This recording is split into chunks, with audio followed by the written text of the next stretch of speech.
We're all told to work hard in school so that we can get into the best colleges or universities and be successful. But does the school you choose actually matter? Take a look at these SAT scores for an average school, which are out of 800 by the way. Those that have the highest SAT scores end up representing over 50% of the people who get degrees at these schools, while the lowest SAT scores only represent around 18% of the people who actually graduate.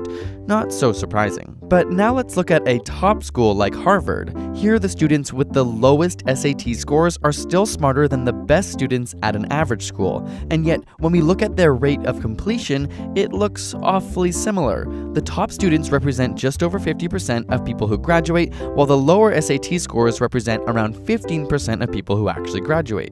Wait, what's going on here? This phenomenon is known as the big fish, little pond effect. Simply put, we compare ourselves not globally, but to our neighbors or people who are in the same boat as we are. As a result, students at top schools compare themselves to their brilliant peers, and if you're in the bottom half of your class, you're likely to have feelings of inadequacy, even though compared to the rest of the world, you're at the top. Who do you think has a higher incidence of suicide? People who live in developed countries that declare themselves as very happy like Switzerland, Denmark, and Canada, or those which describe themselves as unhappy like Italy, Greece, and Spain?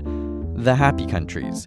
If you're depressed but everyone around you is also unhappy, you may think of yourself as normal, as opposed to being stuck around people who are happier than you. Similarly, if you're very intelligent at an elite school, you may end up being a little fish in a very big pond, and feeling as though you're at the bottom impacts your confidence and ultimately your motivation. Need more statistics? 50% of US students in STEM programs drop out in the first or second year of school, but for every 10-point decrease in the school's average SAT score, degree completion rises by 2%, meaning you're much more likely to even get your degree if you don't go to your top pick.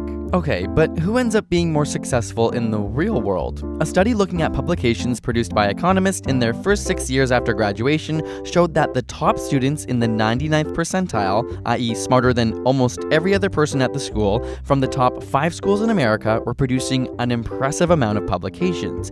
But those in the 75th percentile, still the top quarter of the best students, are publishing next to nothing, essentially failures in their field. But if we now look at the best students from the 30 worst schools, we see that they're publishing more than those in the top quarter of the best schools in the country. Clearly, your surroundings and peers matter. Now, of course, this doesn't cover every aspect of going to a top-ranked school, including the fact that having a degree from one of them can be a badge of honor and may help you find a job more easily. But that's if you ever even graduate. So when you're applying for school or even at your new college, keep in mind that whether you go to the best or worst school, the formula for success is mixed. Remember the importance of confidence in your abilities and how being a big fish in a little pond can sometimes be more important than your school itself. If you're worried about doing your best at school, you can check out our previous video on the 9 best scientific study tips with the link in the description. And subscribe for more weekly science videos.